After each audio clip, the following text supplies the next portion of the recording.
আসসালামু আলাইকুম। আমি মাহমুদুল হাসান রানা খান মডেল স্কুলের পক্ষ থেকে আবারও হাজির হয়েছি দশম শ্রেণীর পদার্থবিজ্ঞান নিয়ে। তো দেখো, আমরা একটি অঙ্ক উঠায় নিছি, এটা সমাধান করার চেষ্টা করব। দেখো, সি অবস্থানে রক্ষিত রুটি সংগ্রহ করার জন্য, এখানে একটা রুটি আছে সি অবস্থানে, এই রুটিটি সংগ্রহ করার জন্য একটি ইঁদুর বি অবস্থান, এই যে এখানে ইঁদুরটা আছে, একটি ইঁদুর বি অবস্থান হতে 0.4 মিটার/সেকেন্ড সমবেগ 0.4 মিটার/সেকেন্ড সমবেগে চলছে। ঠিক বি অবস্থান থেকে 9 মিটার পিছনে একটি বিড়াল আছে, এটা হচ্ছে বিড়ালের অবস্থান। ইঁদুর থেকে বিড়ালটি 9 মিটার দূরে আছে এবং রুটি থেকে ইঁদুরটি আছে 16 মিটার দূরে। এ অবস্থানে বসে থাকা একটি বিড়াল ইঁদুরকে লক্ষ্য করলো এবং ইঁদুরটির আগে এই রুটিটি সংগ্রহ করার জন্য 0.2 মিটার/সেকেন্ড স্কয়ার সমতরণে একই রাস্তা বরাবর ছুটতে থাকলো। বি অবস্থানে পৌঁছাতে বিড়ালটি কত বেগ প্রাপ্ত হবে? বি অবস্থানে পৌঁছাতে অর্থাৎ বিড়ালটার এ থেকে বি পর্যন্ত যাইতে কত বেগ প্রাপ্ত হবে? তো দেখো, আমাদের কি কি আছে। বিড়াল আমাদের বলছে বি অবস্থানে পৌঁছাতে বিড়ালটি কত বেগ প্রাপ্ত হবে। বিড়ালের ত্বরণ দেওয়া আছে আমাদের, সমত্বরণ। তো ত্বরণ এ সমান কত দেওয়া আছে? 0.02 মিটার/সেকেন্ড স্কয়ার। তো দেখো, বলছে বিড়ালটি বি অবস্থানে পৌঁছাতে কত বেগ প্রাপ্ত হবে। বি, তো বিড়ালের অবস্থান থেকে বি অবস্থানের দূরত্ব কত মিটার? 9 মিটার। এস সমান 9 মিটার। তো দেখো, আমাদের এ আছে এবং এস দেওয়া আছে, এ আছে এবং এস দেওয়া আছে, তাহলে তার আদি বেগটা কত? 0 মিটার/সেকেন্ড। তাহলে তো দেখো, বিড়ালটি আমাদের প্রশ্নে বলছে কি এ অবস্থানে বসে থাকা বিড়াল, অর্থাৎ বিড়ালটি স্থির ছিল। তাহলে স্থির থাকলে তার আদি বেগটা কত হবে? ইউ সমান 0 মিটার/সেকেন্ড। তো আমাদের ইউ আছে, এ আছে এবং এস আছে, তাহলে আমরা কোন সূত্রটা ব্যবহার করব? U A S.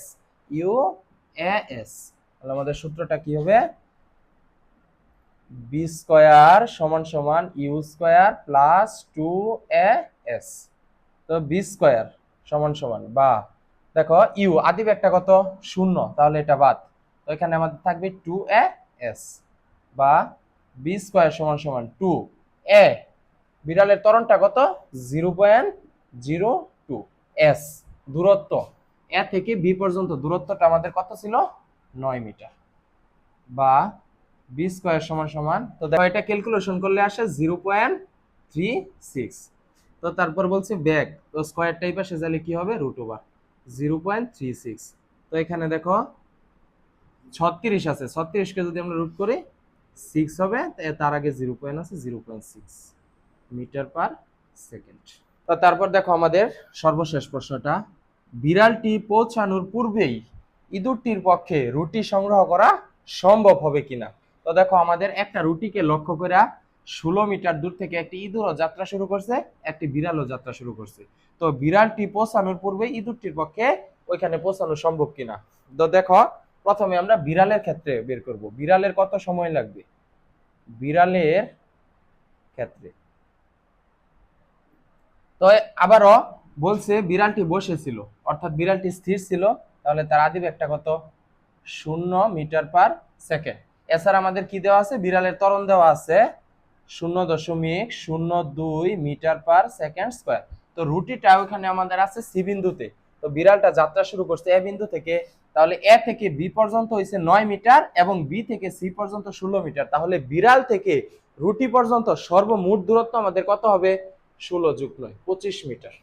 তাহলে এটা লিখবো আমরা এস সমান সমান 16 + 9 সমান সমান 25 মিটার। তো এখন দেখো, আমাদের এস আছে, ইউ আছে এবং এ আছে, তাহলে আমরা কোন সূত্রটা ব্যবহার করব? এই যে এস সমান ইউটি প্লাস হাফ এ টি স্কয়ার। এখান থেকে আমরা সমাধান করে এই যে টিটা বের করব। টিটা বের করতে পারলে আমরা বলতে পারবো বিড়ালটি ওইখানে পৌঁছাতে কত সময় লাগবে। তো দেখো, আমাদের বলছে বিড়ালটি পৌঁছানোর পূর্বে ইঁদুরটির পক্ষে রুটি সংগ্রহ করা সম্ভব হবে কিনা, অর্থাৎ কে এখানে আগে পৌঁছাবে। তো দেখো, আমরা সময়টা বের করব। তো প্রথম সময়টা, এটাকে আমরা টি1 ধরে নিই। তো হোয়াট আর যেহেতু দূরত্বটা আমাদের দুইবার ব্যবহার করতে হবে, এখানে আমরা S1 ধরে নিই বিড়ালের ক্ষেত্রে। তো দেখো আমাদের সূত্রটা কি, S সমান ইউটি প্লাস হাফ এ টি স্কোয়ার। তো এখানে আমরা S1 দিছি আর সময়টাও আমরা T1 দিব। বা S1 আমাদের আদি একটা কত, 0, তাহলে এইটুকু অংশ বাদ, তাহলে আমাদের থাকবে হাফ এ T1 স্কোয়ার। তো দেখো এখানে আমরা সমাধান করে নিই, তাহলে আমাদের হবে এটার সাথে গুণ হবে S1, তাহলে হবে 2S1 সমান সমান এ T1 স্কোয়ার। তো আমরা বের করব T1, তাহলে এটাই পাশে লিখি এ T1 স্কোয়ার সমান 2S1 বা T1 স্কোয়ার সমান 2S1, আমাদের নিচে চলে যাবে এ, তারপরে এখানে আছে T1 স্কোয়ার আছে, স্কোয়ার ওই পাশে গেলে কি হবে রুট 2S1, নিচে হবে কত এ। এখন দেখো আমরা সমাধান করে মান বসাই। 2S1 আমাদের বিড়াল থেকে রুটির সম্পূর্ণ দূরত্বটা কত, 25 মিটার। 2 × 25, আমাদের বিড়ালের ত্বরণটা আছে কত, 0.02। তো এটা ক্যালকুলেশন করলে আসে 50 সেকেন্ড, অর্থাৎ বিড়ালটি রুটি পর্যন্ত যাইতে 50 সেকেন্ড সময় লাগবে। তো বিড়ালটা আমাদের বের করা শেষ, বিড়ালের সময়। তো ঠিক একইভাবে আমরা ইঁদুরেরটা বের করব। ইঁদুরের ক্ষেত্রে তো দেখো বলছে সি অবস্থানে রক্ষিত রুটি সংগ্রহ করার জন্য একটি ইঁদুর বি অবস্থানেতে 0.4 মিটার পার সেকেন্ড সমবেগ, আমাদের বলাই আছে সমবেগ। তো সমবেগের ক্ষেত্রে আমরা সূত্রটা কি জানি, এস সমান সমান ভিটি, এস সমান সমান ভিটি। তো দেখো ইঁদুরের কি দেওয়া আছে, ইঁদুরের ব্যাগটা দেওয়া আছে বি সমান কত, 0.4 মিটার পার সেকেন্ড। তো এস, তো ইঁদুর রুটির জন্য যাবে, তো এখানে ইঁদুর থেকে রুটির দূরত্ব হয়েছে 16 মিটার। তো যেহেতু আগে আমরা বিড়াল থেকে রুটির দূরত্ব S1 ধরছি 25 মিটার, তো এটাকে ধরে নিই আমরা S2। S2 সমান ইঁদুর থেকে রুটির দূরত্ব হয়েছে 16 মিটার। তো এখানে আগে আমরা সময়টা ব্যবহার করছিলাম T1, তো এখানে সময়টা ব্যবহার করব T2 ইকুয়াল টু হোয়াট, আমরা সময়টা বের করব এখানে। তো এখানেও হবে S2, এটা এখানে হবে T2, বা তো আমরা T2 এর মানটা বের করব, তাহলে BT2 এটাই পাশে লিখি সমান সমান হবে কত, S2। তো এখান থেকে যদি আমরা T2 রাইখা দেই S2, তারপর নিচে চলে যাবে কত B, তারপর দেখো S2 দূরত্ব, S2 কত 16 মিটার এবং ব্যাগ 0.4। তো এটাকে যদি আমরা ক্যালকুলেশন করি 40 সেকেন্ড।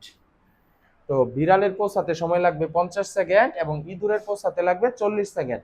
তাহলে বিড়ালটি পৌঁছানোর পূর্বে ইঁদুরটির পক্ষে রুটিটিকে সংগ্রহ করা সম্ভব, ইঁদুরটি আগেই পৌঁছে যাবে। তাহলে আমরা লিখবো 50 সেকেন্ড, এটা বড় 40 সেকেন্ডের থেকে, তাই ইঁদুরটির পক্ষে